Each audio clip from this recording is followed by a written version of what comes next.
She rolled down her window, smiled at the hot biker, and winked. If Olivia Carter had known who he really was, she wouldn't have teased him in traffic. The sun was melting over the city skyline, staining the glass buildings in gold. Olivia Carter drummed her fingers on the steering wheel, stuck in another endless New York rush hour. Her air conditioning was broken. Her playlist was blasting something upbeat just to fight the frustration, and she still had one last delivery to make for the photography studio before closing time. Then she heard it, the deep growl of an engine beside her. She turned her head and froze. A black Ducati stopped right next to her window, rumbling like a living thing. The man astride it looked like he had stepped out of another world. Long dark hair tied in a low bun, a beard framing sharp cheekbones, green eyes that reflected the sunlight like polished glass. His black t-shirt hugged a broad chest, tattoos crawling down his forearms, veins visible as he twisted the throttle lazily. He didn't glance at the road. He looked straight at her. Olivia's lips parted in surprise. Something inside her, somewhere between curiosity and danger, pushed her to roll the window down another inch. "Nice bike," she said, a teasing smile playing at the corner of her mouth. His voice came low, rough, carrying easily over the engine. "Nice car," he replied. "But you look like you'd rather ride with me." Her heart skipped. Nobody had ever said something like that to her with so little effort. No arrogance, no smirk, just certainty. She raised her brows. "You always talk to strangers in traffic?" "Only when they look worth the stop." The light turned green. He didn't move. Neither did she. The car behind them honked. Olivia laughed, shifting gears, finally driving forward. In her mirror, she saw him start the bike and follow, the distance between them closing with every car length. It wasn't until she turned into a side street near the studio that she realized he was still there. Inside the glass front of Harper & Carter Studios, Olivia tried to shake off the feeling. She told herself it was just another flirt, just adrenaline and sunlight, nothing more. She changed her shirt, tied her hair up, and started sorting the camera gear for tomorrow's shoot. But the growl of that same engine echoed again outside. She glanced through the blinds. The motorcycle was parked across the street, angled perfectly toward the front window. The rider sat still, gloved hands resting on his thighs, helmet balanced on the handlebar. No movement, just watching. Her pulse quickened. Part of her wanted to be scared. The other part, the one that remembered his voice, wanted to open the door. After a few minutes, he got off the bike. He moved with the easy confidence of someone used to owning the space he stepped into. When he pushed the door open, the studio's bell chimed softly. Up close, he was even more unreal. The same green eyes, the same quiet power. "Can I help you?" she asked, trying to sound casual. "You smiled at me in traffic," he said simply. "I wanted to know if it was on purpose." Olivia blinked. "You followed me here for that?" He shrugged one shoulder. The leather of his jacket creaked softly. "Maybe I just don't like unanswered questions." Her laugh came out nervous. "Then yes, it was on purpose. Happy?" "Not yet." He studied her a second longer. "What's your name?" "Olivia." "Lorenzo." He offered his hand. His grip was firm, warm, and when their palms met, she noticed the ink lines running along his wrist, symbols she didn't recognize. The moment stretched. The air felt heavier. Later that night, after he'd left with nothing more than a nod and a look that stayed under her skin, Olivia told herself she was being ridiculous. She'd met plenty of clients, models, even actors. No one had ever made her forget how to breathe. Still, when she closed the studio, she caught sight of the black Ducati parked half a block down, facing the direction of her apartment. Maybe coincidence, maybe not. Across the street, inside a sleek SUV, two men watched as Lorenzo Moretti removed his leather gloves.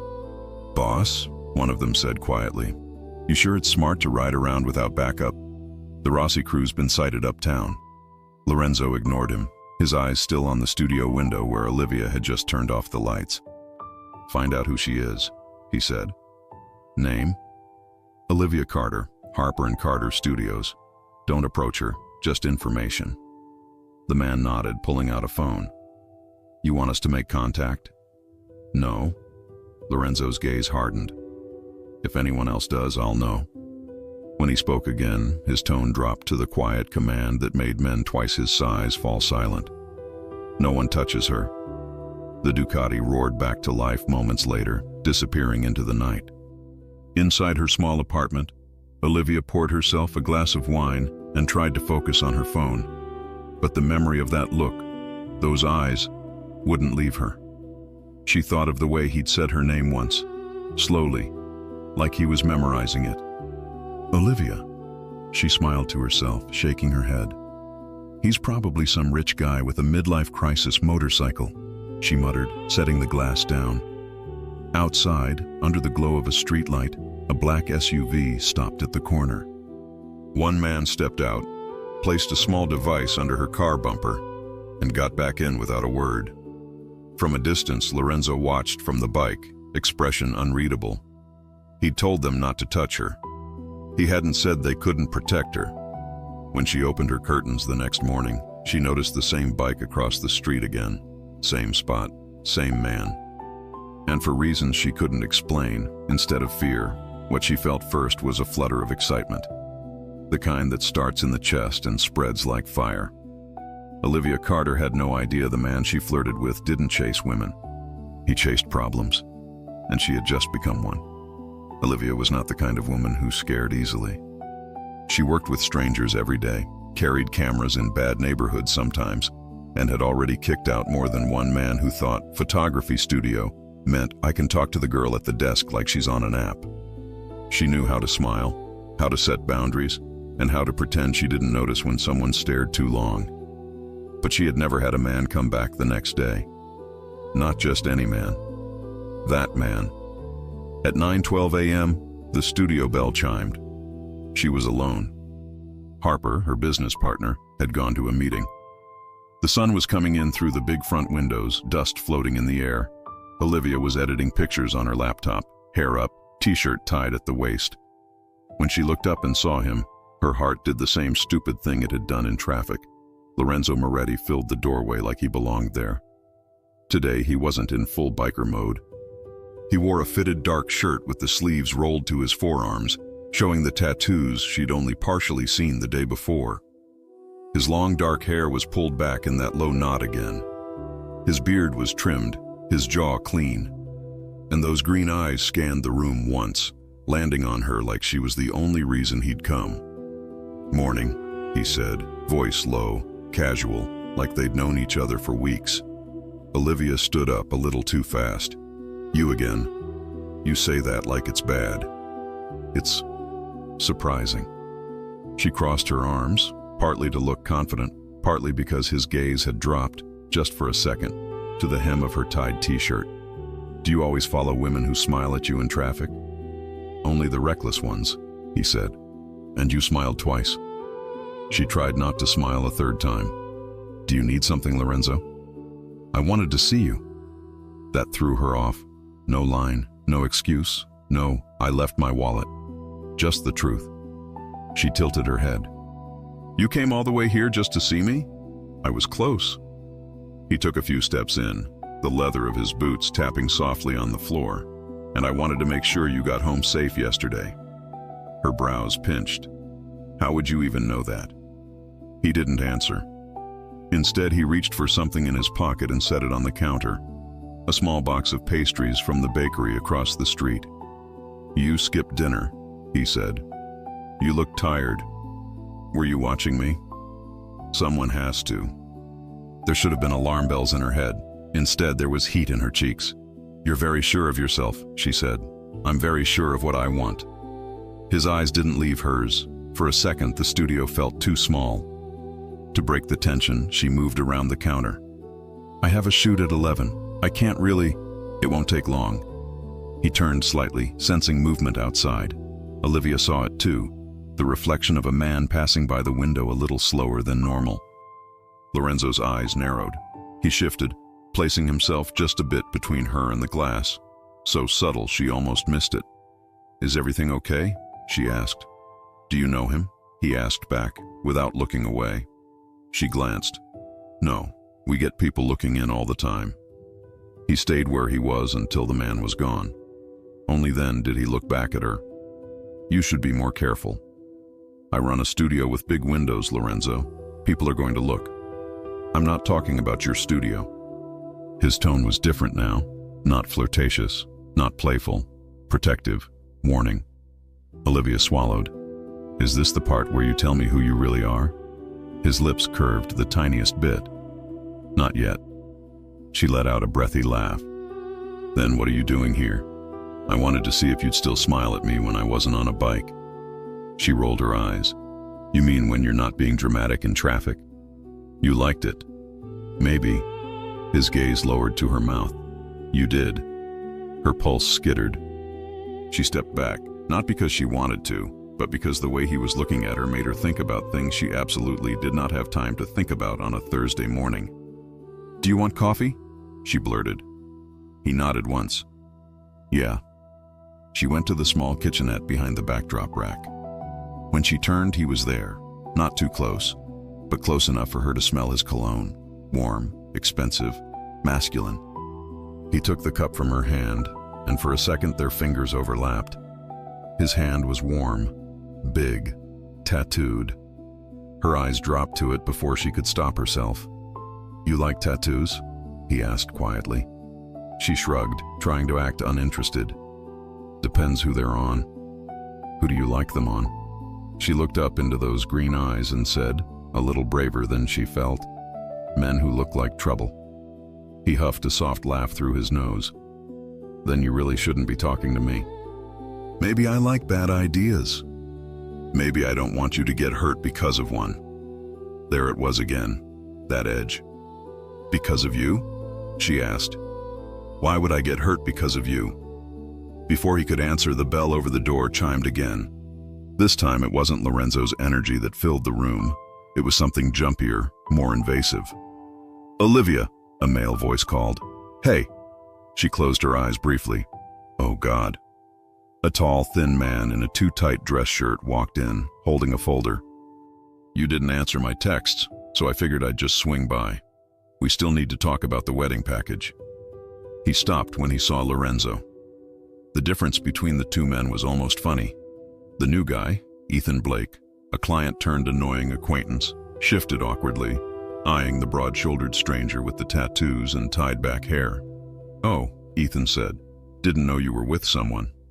"I'm not," Olivia said quickly. "Ethan, this is Lorenzo," he supplied, not offering his hand. Ethan glanced between them, reading the tension wrong. "So, you never texted me back?" "Because we're booked," Olivia said, trying to keep it professional. "And I told you we don't do last-minute reshoots on weekends. It's just one session," he insisted, stepping closer. "And I thought we had a good vibe yesterday." "She said she's booked," Lorenzo said, tone flat. Ethan blinked at him. "I was talking to her." "And I'm telling you," Lorenzo said, eyes steady. "She's booked." The air shifted. Ethan bristled. "Dude, I don't even know who you are." "You don't need to." Olivia moved between them. "Okay, stop. Ethan, this really isn't a good time." He frowned. "Are you serious? You talked to me for 20 minutes about my fiance's shoot and now you can't even answer a text?" "Because it's business," Olivia said, patience thinning. "Not." Ethan reached out and caught her wrist. It wasn't hard. It wasn't violent, but it was possessive, entitled. That was enough. Lorenzo was on him before Olivia could even pull away. He didn't hit him. He didn't throw him. He just closed his hand around Ethan's wrist and peeled it off her with slow, controlled strength, like he was removing something dirty from something precious. "Don't touch her," he said, voice calm. Too calm. Ethan tried to yank back. He couldn't. "What the hell, man? You touched her," Lorenzo repeated, eyes darkening, green turning cold. "Don't do it again." Ethan swallowed, eyes darting to the door, to Olivia, to Lorenzo's hand. Okay, chill." Lorenzo let go. Ethan rubbed his wrist, glaring. "You know what? Forget it. I'll find another studio." "You should," Lorenzo said. Ethan opened his mouth to argue, saw the look in Lorenzo's eyes and decided he liked his bones unbroken. He turned and left, the bell chiming sharply behind him. Silence fell. Olivia stared at Lorenzo. "You can't do that. He grabbed you. He didn't hurt me. He was about to." She exhaled, adrenaline making her hands shake. "You can't just show up here and handle my life. I didn't handle your life." He looked at her like he was fighting the urge to touch her arm, to make sure she was okay. "I handled a man who put his hand where it shouldn't be." Her chest tightened. "Is this what you do?" she asked, softer now. "Walk around protecting women from men like that?" "No." His gaze held hers. "I don't usually care." That did something to her. He watched her, reading her reaction. Then he stepped a little closer. "You're shaking." "I'm fine." "You're not." "I said I'm..." He reached out and very gently cupped her elbow. Warmth spread through her arm at once, up to her shoulder, to her throat. His touch was careful, like he knew exactly how strong he was and didn't want to scare her. "Breathe," he murmured. She did. For a heartbeat, the room shrunk to the two of them. Her in her studio with the dangerous man she'd flirted with in traffic, his hand on her arm, his eyes on her mouth. "Lorenzo," she whispered. He let his gaze drop to her lips, then back to her eyes. "You shouldn't let men talk to you like that." He was a client. He thought he was more. He wasn't. "I know," he said, "because I was here." His thumb brushed the inside of her elbow. It was nothing. It was everything. Her breath hitched. She needed to get the conversation back under control. "You said yesterday you don't like unanswered questions." "I don't. So here's mine." Her voice steadied. "Who are you?" His jaw flexed. He could have lied. He could have said finance, construction, security. He could have given her a half-truth. Instead, he did what men who live in danger sometimes do when they meet someone they don't want to lose. He gave her just enough to make her understand the risk, but not enough to make her run. "My name is Lorenzo Moretti," he said slowly. "My family has businesses, some of them clean, some of them not. People who know my name usually don't bother the people I'm seen with." She stared at him. "So you're, what, mafia?" His lips twitched, but not in amusement. "That's an old word, but yes. Something like that." Her stomach flipped. "So I really did flirt with the wrong man in traffic," she said, half in disbelief, half in awe. "You flirted with the most watched man in this city," he corrected. "There are people who would love to use anyone close to me." "Anyone?" she echoed. "Even someone you just met?" "They don't know we just met." That landed. "You're saying," she said slowly, "that just because I rolled down my window, someone could think I'm involved with you?" "Yes. And they could come after me?" His eyes turned hard. "If they do, they don't walk away." She swallowed. "That sounds like a threat." "It is." "Against me?" "Against them," he said. "Never against you." He let go of her elbow then, as if remembering he shouldn't be touching her. The loss of warmth made her want to step back into him.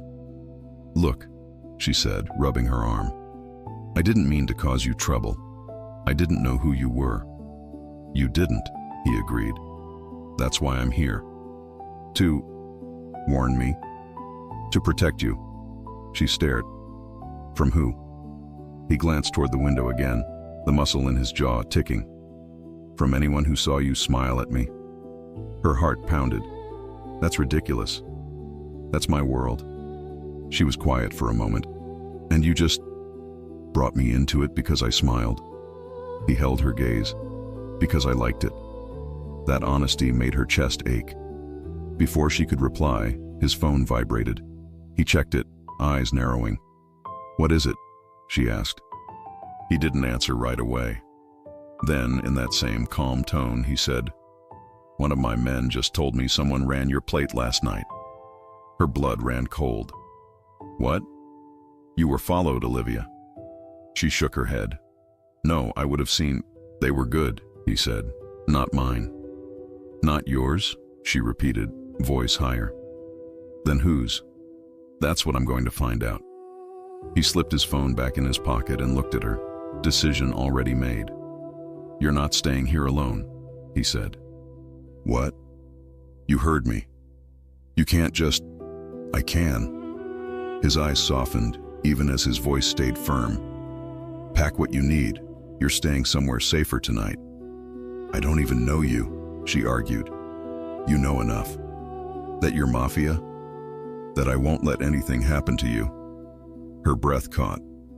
She should have said no. She should have told him she didn't go anywhere with strange men, especially not ones who admitted to having not clean businesses. But the way he'd removed Ethan's hand from her, the way he'd stepped between her and the window, the way he'd said, no one touches her, it did something dangerous to her logic. Where would I even stay? She asked, voice smaller. A place no one knows you're in, he said. With me? She stared at him. With you? His eyes held hers, heat flickering under the green. You flirted with me, Olivia, he murmured. You don't get to pretend I didn't notice. Her heart slammed so loud she could hear it. Before she could answer, the bell chimed again. Olivia turned, expecting another client. Instead, the same man from earlier, Ethan, stood there, anger in his face, like he'd spent the last 10 minutes hyping himself up in the car. I forgot something, he snapped. And I don't like being disrespect. He didn't finish. Because this time, when he saw Lorenzo's eyes, he saw something he hadn't seen before. Not patience, not warning. A flash of something cold, lethal, the kind of look that didn't belong to a biker. It belonged to a man other men feared. And Olivia suddenly understood. She really had flirted with the wrong man in traffic. Or the right one. She just didn't know which yet. Olivia didn't think he would actually come back. Guys like him didn't.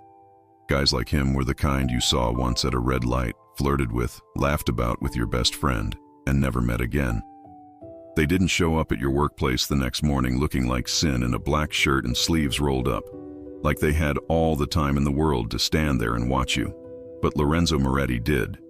And the problem was, the more he showed up, the less he looked like a hot biker, and the more he looked like exactly what he'd hinted, a man people didn't mess with. She'd already seen it when he made that annoying client back off. He hadn't even raised his voice. He'd just removed the guy's hand from her. Calm, controlled, like he'd done it 1,000 times and none of them had ended well for the other person. Now she was sitting beside him in the back of a black SUV, watching her neighborhood slide by, and the reality of it was finally catching up. She turned to him. So this is really happening? Yes, he said, eyes on the street. This is happening. You're taking me somewhere else. I'm taking you somewhere safe. She let out a breath. I don't usually go to somewhere safe with men I met in traffic. He glanced at her then, green eyes softening just a fraction. I don't usually move women because of me. You're the exception. That shouldn't have made her stomach flip. It did. Outside, the SUV slowed in front of her building.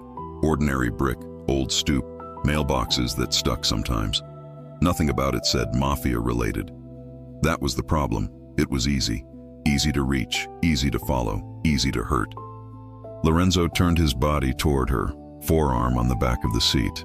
Up close like that, with his long dark hair tied back and his beard lining his jaw, he looked even more like the men you weren't supposed to tempt. Listen to me, he said quietly. You go up, you grab what you need for one night, maybe two. No calls, no posts, no telling your friends where you are. I can at least text my partner, she said, so she doesn't think I disappeared. You can say you're shooting on location, he allowed. Nothing else. She narrowed her eyes. You really give orders to everyone around you, don't you? He didn't apologize. I give orders when I know what kind of people are on the other side. You mean the people who ran my plate? Yeah. Who are they? Could be no one.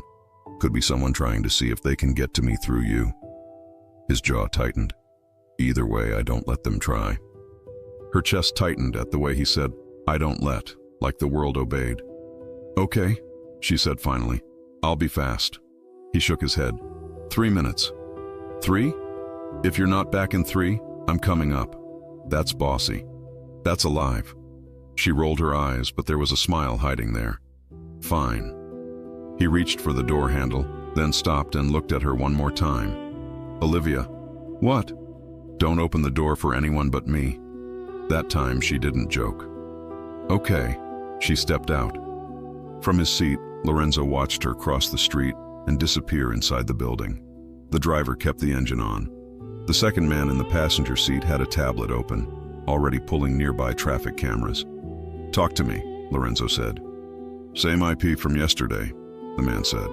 Same block that got hit. Somebody's watching cars in this area. Rossi? Could be. Of course it was. The Rossi crew had been quiet for 2 months. Too quiet.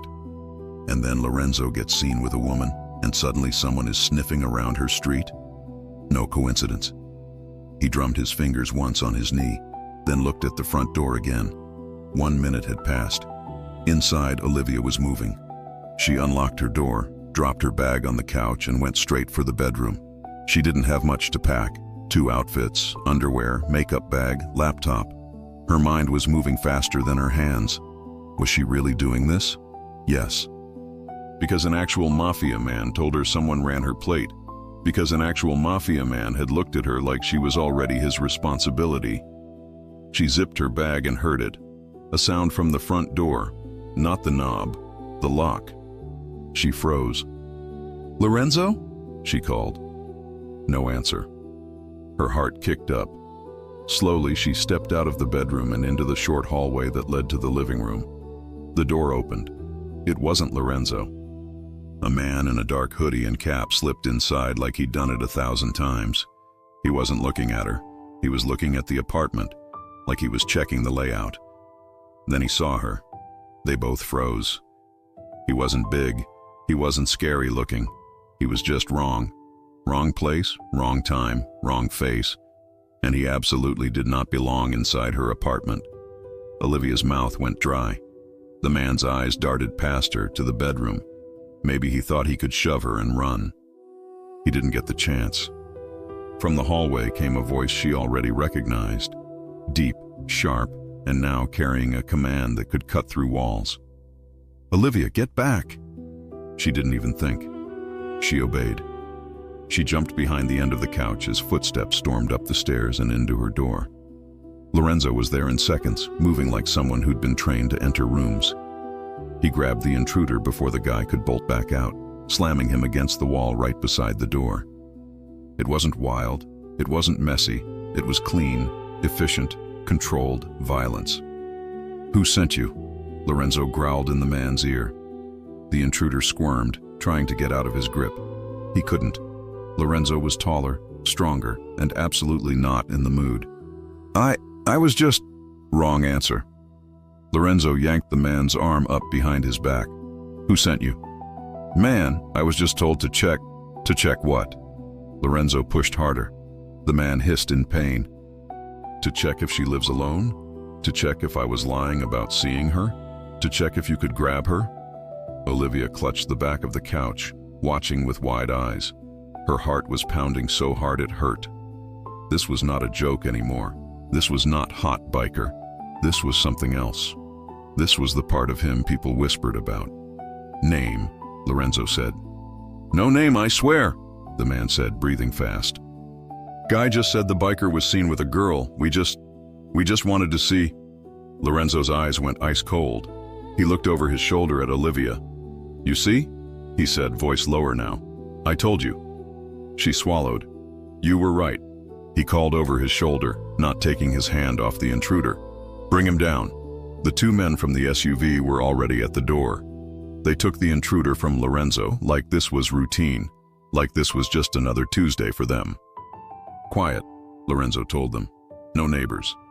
They nodded and disappeared with the struggling man, taking him down the stairs. Silence fell. Only then did Lorenzo close the door. He leaned on it for a second, exhaling once, letting the adrenaline drain. Then he turned to her. The hard boss was still there in his posture, but his eyes, those green eyes, softened the moment they landed on her. "Are you hurt?" he asked. "No," she said, voice shaky. "No, I'm okay." He walked toward her. Not fast, not to startle her. Slow, calm. He reached out and took her arm, the way he'd done in the studio, thumb brushing lightly over her skin to ground her. "Look at me," he said. She lifted her gaze. "You saw what just happened," he said. "You understand now why I told you you're not staying here." She nodded, breathing faster. "Yeah, I get it. This wasn't about you," he said. "This was about me, about someone seeing me with you. That's enough for them." Her voice dropped to a whisper. "This is your life." "This is the part I don't show," he said.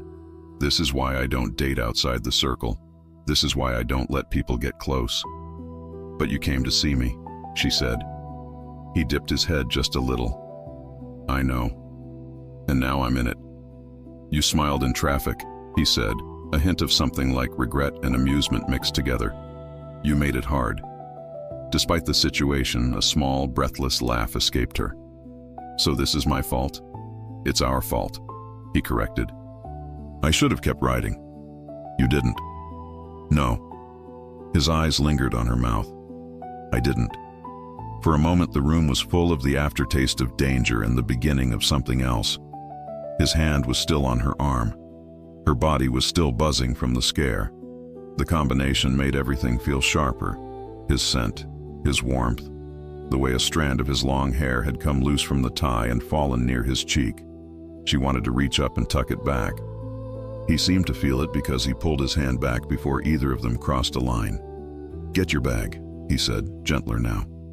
"We're leaving." "Where are we going?" she asked.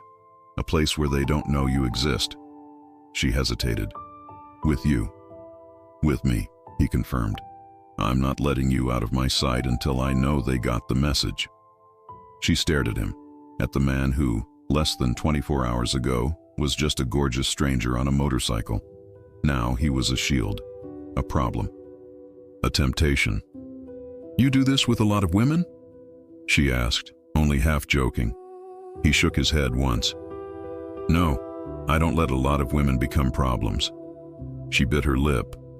"So I'm a problem?" He held her gaze, something hot flickering there. "You have no idea." He picked up her bag from the couch like it weighed nothing and slung it over his shoulder. Then he put his hand on the small of her back, warm, firm, guiding, and walked her out of her own apartment. As they went down the stairs, Olivia realized something. She wasn't afraid of him. She was afraid of what followed him. And right now, he was the safest thing she had. Outside, the SUV door was already open. The street still looked normal. No one would know a man had just been dragged out of her place. Lorenzo helped her in, then slid in after her. "Drive," he told the men. "We're switching locations. No stops." The car pulled away. Olivia looked at him, really looked, taking in the long dark hair tied back, the beard, the tattoos, the eyes that missed nothing. "You're really not just a biker," she said quietly. "No," he said. "I'm not." "What are you then?" He turned his head, eyes locking on hers like he was letting her see a part no one outside his world saw. "I'm the man they didn't want you to meet," he said. "And now they know you did." The SUV merged into traffic, carrying her away from her normal life and straight into his. The SUV left her street like it had never been there. No sirens, no shouting, no neighbors peeking through curtains. To anyone watching, it was just another black car in afternoon traffic. But inside, Olivia sat very still, clutching the strap of her bag, while the man beside her watched the mirrors like he'd been doing it his whole life. Lorenzo had changed. Not his face, not his voice, his energy. In the studio, he'd been charming dangerous. In her apartment, he'd been lethal dangerous. Now, in the car, he was alert dangerous. The kind of alert that said he was responsible for every soul inside that vehicle, and anyone who tried something would not like the outcome. He glanced at her hand on the bag. "Hey." She looked up. "You're safe," he said. "Breathe." She did, slowly, I've never had someone break into my apartment before. That wasn't a break-in, he said. That was a check. A check? Someone saw me with you. They sent someone to confirm who you are, if you live alone, how easy it is to get to you. She stared at him. That's sick. That's my world. She let out a humorless breath. Your world sucks. A corner of his mouth lifted. Yeah, that's why I told you not to be in it. But I smiled, she said, mocking herself. You smiled, he agreed, eyes softening. And I didn't keep riding. They fell quiet. The city started to change outside. Less storefronts, more residential, then less of that too. After 20 minutes, the SUV turned off the main road, taking a street she didn't know, then another, then through a gate that opened as soon as they approached. The property was invisible from the road. That was the point. It wasn't a mansion, not the cliché marble mafia palace. It was a modern, clean-lined house, concrete and glass, set back from the street, with tall trees and cameras positioned so well she almost didn't notice them. Secluded. Secure. A place chosen by someone who thought about angles, not about impressing people. The driver stopped under the overhang. One of the men got out first, scanning. Then he opened Olivia's door. Lorenzo stepped out and offered his hand to her like this was a date, not a protection move. She took it. His hand was warm and big around hers, and it made the whole thing feel less like kidnapping and more like being claimed. They walked inside. The air was cool, smelling faintly of cedar and something expensive. The foyer opened into a wide living area with floor-to-ceiling windows facing a private courtyard. There was almost no decor, just good furniture, neutral colors, a few pieces of art. It was a place where a man came to think, not to show off. "This is yours?" she asked. "One of mine," he said. "I don't bring people here. You're making a lot of exceptions today." He looked at her. "You're giving me a lot of reasons." That made her cheeks warm. He turned to the two men. "Perimeter?" "All clear," one said. "We'll rotate outside." "Good. No one in unless I say. Cameras on her building stay active." They nodded and left them. When the door closed, it was suddenly very quiet. Olivia stood in the middle of the room hugging her bag. "So, this is it?" "This is it," he said. "There's a guest room down the hall. You can shower, rest. Nobody knows you're here." "You sure?" "I'm sure. And me being here doesn't put you in trouble?" He gave a short laugh. "I'm always in trouble." She bit her lip. "That's not comforting." "I'm not trying to comfort you," he said, stepping closer. "I'm trying to keep you breathing." That should not have sounded hot. It did. He pointed. "Bathroom there. Closet has towels, clothes if you need. Kitchen is open. I'll be on the phone for a bit." "Calling who?" "People who owe me information." She nodded slowly. "About the guys who ran my plate. About the guys stupid enough to do it." She hesitated. "And if they don't stop, they will?" His eyes flashed something darker. "I'll make sure." She believed him. She started toward the hallway, then stopped and looked back over her shoulder. "Lorenzo?" "Thank you." His gaze lingered on her a second too long. "Don't thank me yet." She didn't know what he meant by that. Not until later. The hot water helped. She stayed under it longer than she should, letting the adrenaline rinse off. When she stepped out, she realized she hadn't brought extra clothes into the bathroom. Of course. She opened the closet in the guest room and found, of course, men's clothes. Neatly folded shirts, sweatpants, black t-shirts, all his. She stared at them for a second. Then she picked a black t-shirt that smelled like him and a pair of soft joggers. The shirt was too big. It fell halfway down her thighs. Her damp hair was down now, curling at the ends. When she looked at herself in the mirror, she almost laughed. She did not look like Olivia, photographer. She looked like Olivia, woman hiding in a mafia boss's safe house wearing his clothes. When she padded barefoot back toward the living area, she heard his voice. Not raised, never raised. Calm, cutting. "No, you're not understanding me," he was saying in Italian. She recognized the musical rhythm, even if she didn't understand the words. You don't watch the woman. You watch the men watching the woman. If anyone gets close, you call me, not the police. Yes. Good. He ended the call and leaned on the counter, head bowed for a second, rubbing his hand over his jaw. His hair was still tied back, but a few pieces had fallen out around his temples. He looked up and stopped, because now he was seeing her in his t-shirt. Something flickered in his eyes. Surprise, heat, a very male appreciation he tried to hide. "You found the closet," he said, voice a touch rougher. "Yeah, I hope it's okay." "It's okay."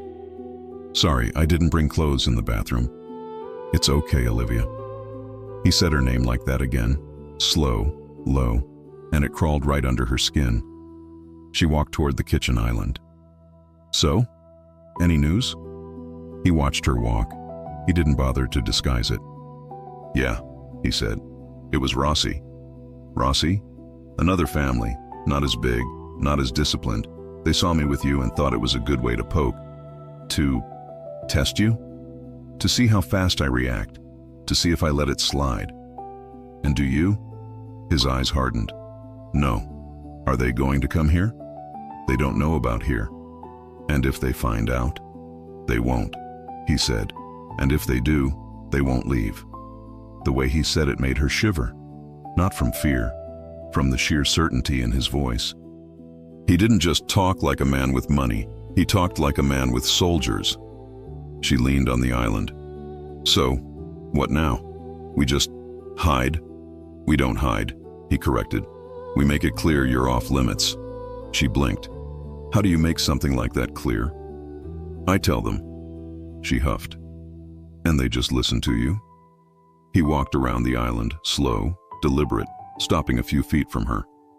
"They do when they like breathing." That was when she realized he'd been holding back with her the whole time. The bike, the flirting, the smile, that was the surface. This was the core. This was the man whose name people said quietly. He was standing close now, not touching, not yet. "You okay?" he asked. "I think so. You're shaking less. Hot shower."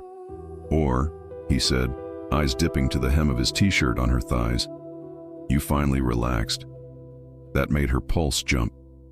"Don't look at me like that," she said. "Like what?" "Like you're undressing me with your eyes." He tilted his head. "I don't need to undress you. You already put my clothes on." Her breath caught. For a moment, neither of them said anything. The air between them thickened. The house was quiet, city sounds far away behind glass. It felt like the world had shrunk to the two of them. The girl who smiled in traffic and the man she shouldn't have tempted. He lifted a hand, slowly, giving her time to back away. She didn't.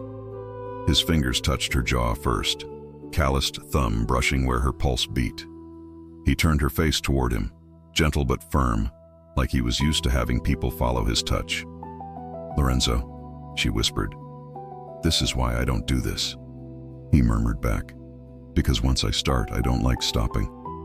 "Then don't." His eyes burned into hers. "I should." "Why?" "Because you're already a target by accident," he said. "I shouldn't make it on purpose." God, that line. Her heart swelled and ached at the same time. He was so close now she could smell his skin, warm and clean from the day, mixed with leather and cologne. His hair had loosened more. One lock fell near his cheekbone. Without thinking, she reached up and tucked it back. His eyes dropped to her mouth. The green went darker. He slid his hand from her jaw to her chin, thumb under it, lifting. The other hand, the tattooed one, came to rest on the counter beside her hip, caging her in without actually pinning her. "You know what happens if I kiss you?" he asked, voice low, ragged around the edges now. "What?" "I stop pretending this is just protection." Her lips parted. "And what is it?" "It's me wanting you," he said simply. "And I don't get to want things. Not in the open. Not where people can see." He was so honest it hurt. "Then want it here?" she breathed. "No one can see here." He let out a soft, helpless laugh, a sound she hadn't heard from him yet. Then he leaned in. Their mouths were inches apart. She could feel his breath on her lips, hot and slow. Her hands went to his chest on instinct, not to push him away, but to feel him. The solid muscle under the black shirt, the heat. He angled his head. She closed her eyes, and the house beeped. Once, sharp and alert. Lorenzo froze. The switch was instant. 1 second he was the man about to kiss her like he wanted to forget the world. The next he was the boss again, head turned toward the hallway, eyes narrowed. He muttered something in Italian, not angry, just annoyed at bad timing, and tapped the small panel on the wall. "Perimeter?" he said. A voice crackled back. "All clear. External feed tried to ping your location again. We blocked." His jaw clenched. "Rossi? Same source. Keep blocking. Don't let them triangulate." "Yes, sir." He turned back to her. She was still propped against the counter, cheeks flushed, lips parted, wearing his shirt. He exhaled slowly, thumb still under her chin. "You see," he said, voice low, "this is my life. Even when I want something, they try to get in." "Then don't let them," she whispered. He smiled, small and dangerous. "I never do." But he didn't kiss her. He held her there for a second longer, memorizing the way she looked at him. Not afraid, not disgusted, not overwhelmed. Just wanting, like him. Then he dropped his hand and stepped back. "We're not doing this when I'm distracted," he said. "If I kiss you, I want to feel it." Her stomach flipped. "You're very sure that's going to happen?" "Oh, it's going to happen." He walked to the fridge, grabbed 2 bottles of water like they hadn't just almost melted into each other. "But not when I might have to shoot someone 5 seconds later." She took the bottle he offered. "Do you always talk like that?" "Like what?" "Like kissing is a promise." "With me it is." She believed him. He leaned on the opposite counter now, putting a little distance back between them. Not because he didn't want her, that was obvious. Because he wanted control. "You'll sleep here tonight," he said. "Door locked. I'll be in the room across." "You don't have to." "I said I will." She smiled a little. "Bossy." "Alive," he repeated. She twisted the cap of the bottle. "What happens tomorrow?" "Tomorrow I make a call," he said. "I tell Rossi they don't touch you." "And they listen?" "They'll listen when they find out I moved you." His eyes met hers. "They'll know what that means." "What does it mean?" "It means you're under me," he said. Then, realizing how that sounded, his mouth twitched. "My protection." Her cheeks warmed again. He tilted his head toward the hallway.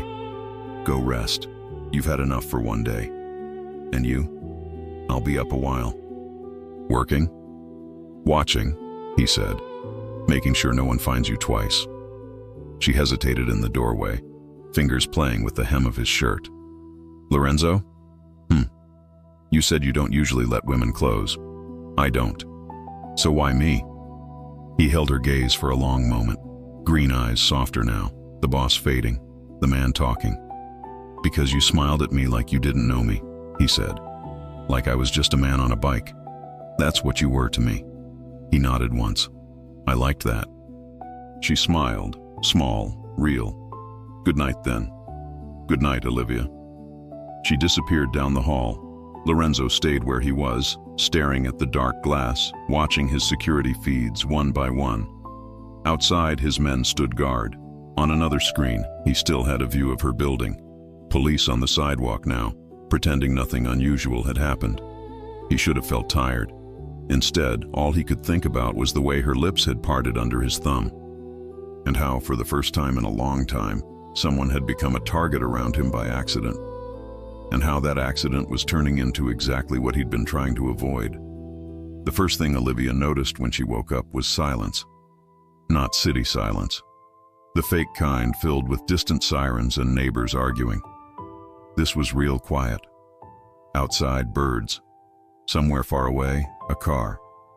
And underneath that, the low hum of an air conditioner and the faint smell of coffee. She blinked, remembering where she was, the safe house, the Mafia Boss, the almost kiss. She sat up slowly, running a hand through her hair.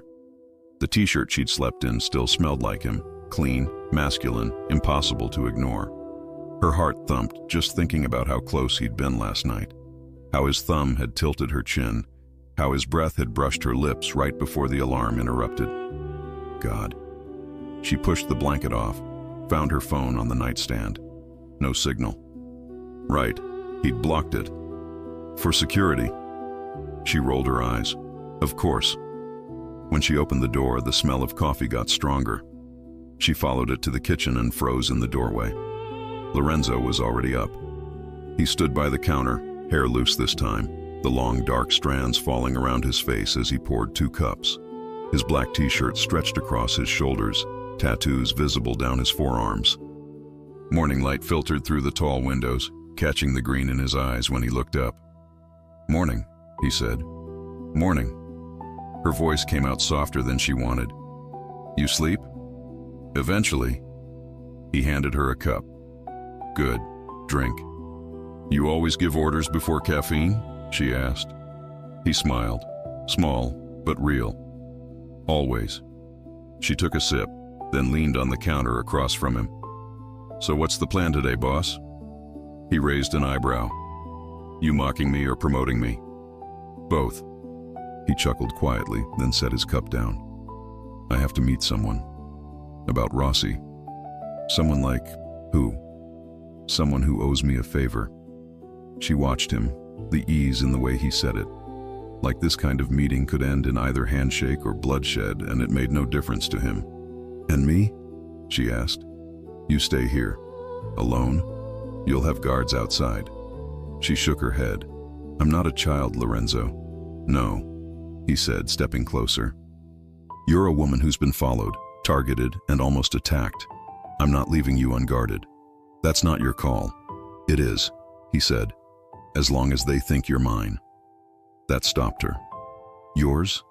He met her eyes. "It keeps you alive." She swallowed, not sure if she was angry or something else.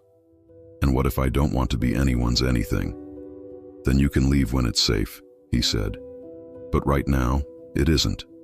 She wanted to argue, but he wasn't wrong. And maybe it was the way he stood, calm, solid, dangerous and unmovable, but the words died on her tongue. Instead, she said, "Fine, go meet your friend. I'll stay here and try not to touch any buttons." His mouth twitched. "That's all I ask." He was halfway to the door when she stopped him. "Lorenzo." He looked back. "You never told me what you really do." "I did," he said. "You just didn't believe me. I mean the truth." He hesitated, then came back a few steps. "My family runs security and logistics. We protect people who pay, and we move things that need to move quietly." "Things?"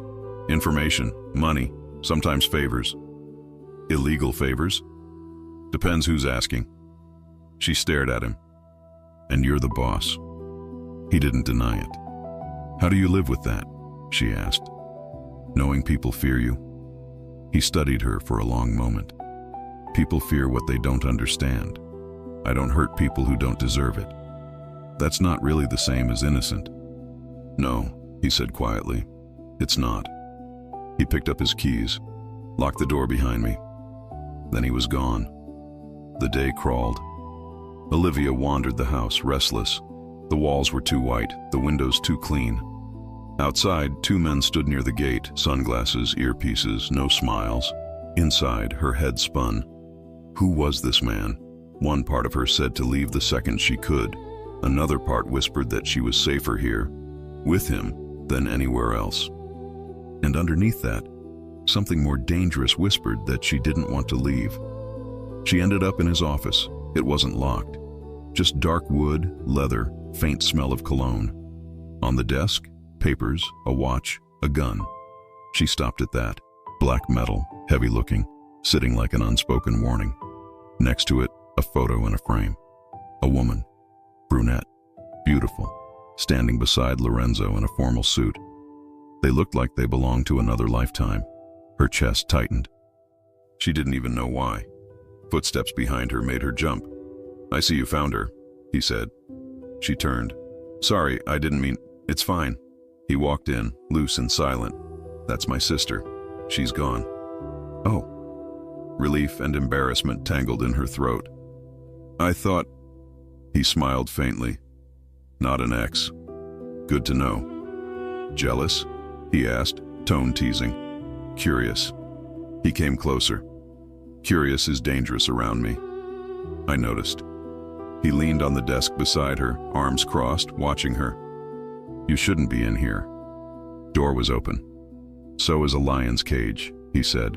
Doesn't mean you walk in. She rolled her eyes. You're not that scary. He leaned in a little. No? She could feel his breath. Maybe a little. He smiled. Slow, deliberate. Good.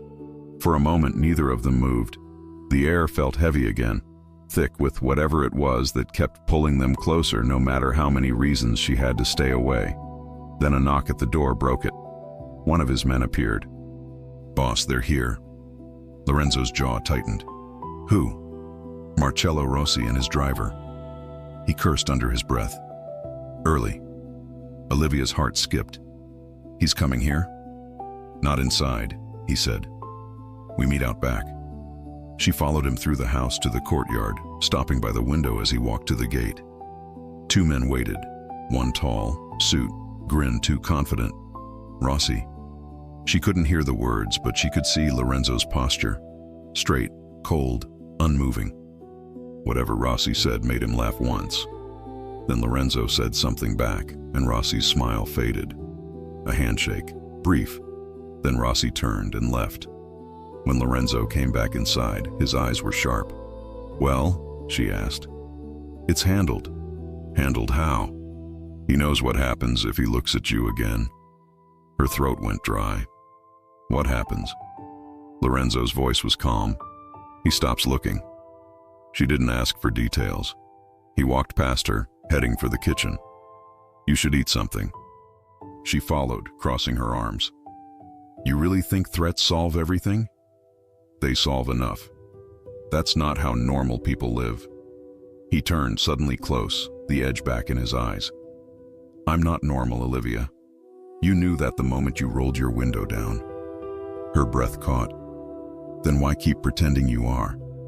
I stopped pretending last night, he said quietly. And just like that, the space between them changed. He stepped closer. She didn't move. His hand came up, fingers brushing a strand of hair off her cheek. You shouldn't have come near me. You came near me. He smiled. You make it sound like I had a choice. Her pulse thudded in her ears. Do you always talk like that? Only when I mean it. He tilted his head, gaze dropping to her lips. And I mean it now. He kissed her. No hesitation this time. No alarms, no interruptions. Just heat. It wasn't gentle. It wasn't rough either. It was real. Weeks of control breaking in one breath. His hand cupped her face. Hers slid up to his chest, feeling the muscle flex as he pulled her closer. The kiss deepened, hungry, slow, everything he'd been holding back. When he finally broke it, his forehead stayed against hers, breath uneven. That's what happens when you smile at me, he murmured. Her voice was barely there. That was not a warning. It was everything else. He kissed her again, slower this time, softer. Then he pulled back completely, stepping away, trying to find his composure again. I shouldn't have done that, he said. Too late. He laughed quietly. You're trouble. So are you. He shook his head, running a hand through his hair. This complicates things. Because of Rossi? Because of everything, he said. I can protect you from them. I can't protect you from me. Maybe I don't need protecting. He looked at her, really looked, and something flickered behind his eyes that wasn't danger, wasn't desire. It was something deeper, fear maybe, of what she could make him feel. He sighed. Tomorrow I'll move you somewhere else, safer. And you? I'll deal with Rossi. Alone? He smiled faintly. It's my job. She reached for his hand before she could stop herself. Be careful. He looked down at their hands, then back up at her. That's new. What? Someone telling me to be careful. He squeezed her fingers once, then let go. And when he left the room, she already knew something had shifted. Not just in him, in both of them. She was no longer the girl who flirted with a biker in traffic. And he was no longer the man who only protected her out of duty. Now they were something else. Something dangerous. Something neither of them could undo. The next morning felt different. Olivia woke to an empty bed, to a quiet house that somehow felt colder without him in it. She found a note on the counter, written in sharp, confident handwriting. Stay inside. Don't open the door for anyone but me. L, of course. Short, direct, infuriatingly bossy. She made coffee just to have something to do. Every sound outside made her flinch. She wasn't scared of the house anymore. She was scared of what he might be walking into. Lorenzo Moretti didn't do warnings twice. He'd given Marcello Rossi one last night. The man hadn't listened. Now, he walked into Rossi's private club like he owned it. The music stopped. The men at the bar went still. Lorenzo didn't carry a gun. He didn't need one. His presence was weapon enough. The long hair tied back, the black coat, the calm fury in his green eyes. It was all the introduction required. Rossi looked up from his table, smiling like a man who thought he was untouchable. "Moretti," he said. "So soon. You bring the girl?" Lorenzo's voice stayed quiet. "You sent someone to her apartment." Rossi leaned back. "A misunderstanding." "You don't get misunderstandings with me." "Come on, Lorenzo." Rossi lifted his drink. "She's just a woman." Lorenzo's jaw tightened. "Say that again." Rossi smirked. "Just a woman. You don't fall for them. Not you." Lorenzo's hand twitched once. That was all the warning Rossi got before the glass exploded against the wall beside his head. The room froze. Lorenzo didn't raise his voice. "You touch her again, I take your ports. You breathe near her, I take your family's name off the map." He leaned closer, green eyes cold fire. "You don't test me with her, Marcello. You don't even say her name."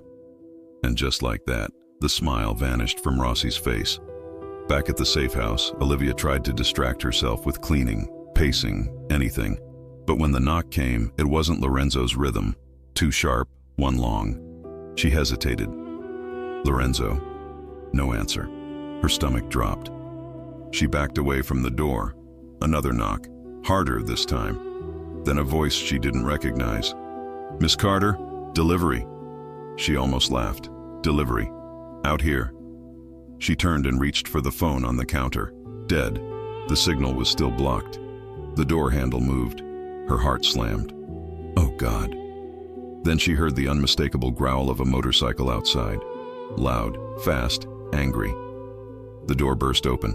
Not from whoever was outside, but from Lorenzo himself. He was back. Two men behind him, Rossi's, barely made it onto the porch before Lorenzo had them disarmed. He moved like something unleashed, silent and precise. One hit the wall, the other dropped before he could reach for his weapon. When the noise stopped, the only sound left was Lorenzo's breathing, fast, heavy, and Olivia's heartbeat. He turned toward her. "You okay?" She nodded, still shaking. "They tried to..." "I know." He took a step closer, hand coming up to check her face. "You're not hurt?" "No." He exhaled, jaw tight. "Then we're done playing nice." He walked outside, made a quick call in Italian. Orders, fast and final. When he came back, the storm hadn't left his eyes. "You said it was handled," she whispered. "It is now." She looked at him. The man who terrified half the city, standing in front of her like he'd take on all of it if it meant keeping her safe. "You could have been killed. So could you. I'm not worth that."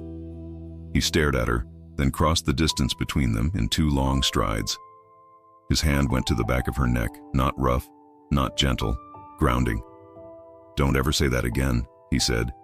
"You're worth more than every deal I ever made." Her breath caught. "Lorenzo." He shook his head.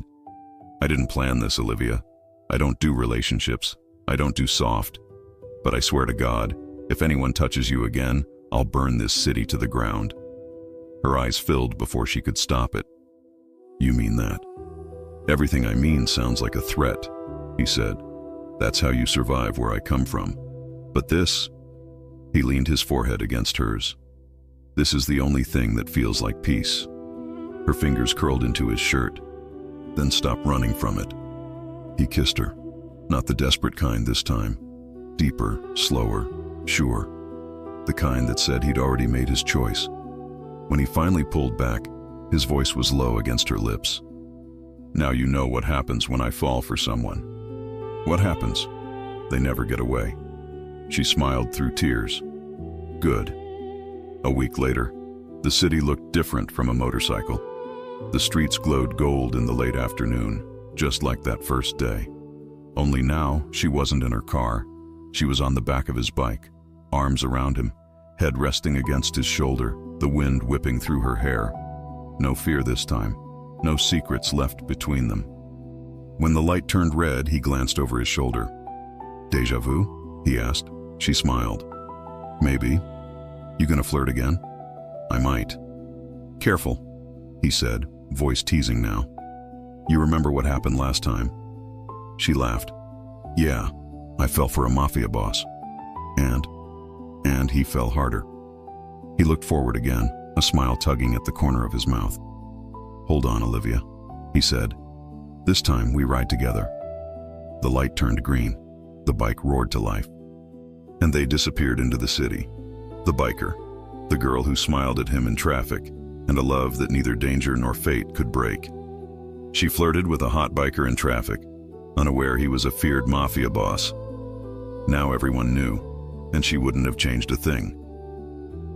If you enjoy stories like this, take a moment to subscribe to the channel. That's how I'll know you truly liked it. Even if you're watching on your TV, grab a second to join this family of fans who love emotional and heartfelt stories. Your support means everything, and it helps us bring you even more tales like this one.